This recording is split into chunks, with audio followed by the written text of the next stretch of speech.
Tu es un refuge pour moi, de champs de délivrance, tu m'as entouré.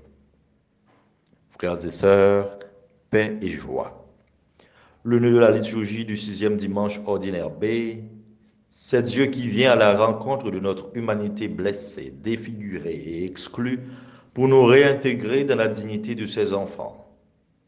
La maladie de la lèpre revêt dans les textes de la liturgie deux caractères.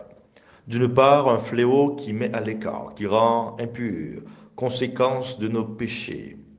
D'autre part, celle-ci nous rapproche de Dieu, car nous sommes touchés par la main compatissante du Christ, qui ne saurait ignorer la souffrance, car il connaîtra lui-même la souffrance et la mort.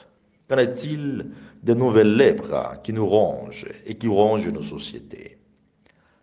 La lèpre dans la Bible fut le plus terrible fléau et le plus mystérieux. On était surtout préoccupé de détecter ces symptômes, non pas pour soigner le mal, ce dont on était bien incapable à l'époque, mais pour exclure le malade de la communauté dont il met en danger la sainteté. Plus qu'une maladie, la lèpre est une impureté, un châtiment divin. Frères et sœurs, la COVID-19 est la nouvelle lèpre de notre temps. Et les autorités sanitaires partagent le même souci du législateur de l'Ancien Testament. Ils sont préoccupés de détecter les symptômes, non pas pour soigner le mal, mais pour exclure le malade de la communauté d'abord, en attendant qu'elle recouvre la santé ou pour un traitement particulier. Dans les deux cas, il y a une exclusion de la sphère sociale, d'où la distanciation physique et même le confinement préventif pour éviter les contaminations de masse. Devons-nous avoir peur? Ne sommes-nous pas fragiles et vulnérables? Nous avons aujourd'hui d'autres formes de lèpre qui rongent nos sociétés. La guerre, la violence, le terrorisme organisé, la dictature, la lutte pour la conservation du pouvoir. En terre haïtienne, nous sommes frappés de plein fouet par une crise constitutionnelle qui s'ajoute aux crises socio-économiques. Des citoyens avant-gardistes crient non à une dictature.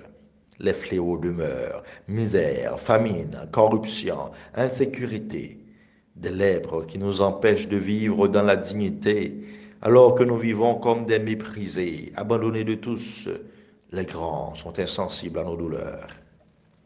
En Jésus, Dieu s'abaisse pour relever l'homme blessé, exclu, meurtri, rongé par la lèpre et le péché. D'ailleurs, Jésus se reconnaît comme l'un d'eux, selon le prophète Isaïe. Méprisé, abandonné de tous, homme de douleur, familier de la souffrance, semblable aux lépreux dont on se détourne, frappé de Dieu et humilié. Isaïe chapitre 3, les versets 3 et 4. Jésus pose un geste scandaleux en touchant de sa main l'intouchable, le lépreux. En lui se déploie la puissance de l'accueil, un Dieu vainqueur de toute distance. Pour manifester la miséricorde, la présence compatissante de Dieu, il n'avait pas peur de se laisser approcher par le lépreux qui devait se tenir à 1000 lieues. Dieu a embrassé notre condition humaine, sauf le péché, pour nous en exclure, pour nous donner une chance de nous relever alors que nous sommes abattus et défigurés. Il vient nous purifier. Il suffit de reconnaître la toute-puissance de sa volonté. Si tu le veux, tu peux me purifier. Et lui saura nous manifester sa compassion.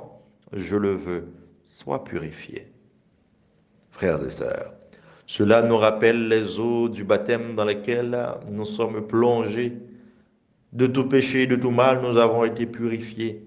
Notre libre arbitre nous empêche d'être immunisés contre les lèpres qui nous rongent et qui sont parfois le fruit de nos démesures et de notre entêtement. Ces lèpres qui nous défigurent et nous rendent méconnaissables aux yeux de Dieu. De quelle lèpre désirons-nous être purifiés? Quelle maladie intérieure ronge en nous et la santé et la sainteté. Demandons sans cesse au Seigneur la grâce de la conversion.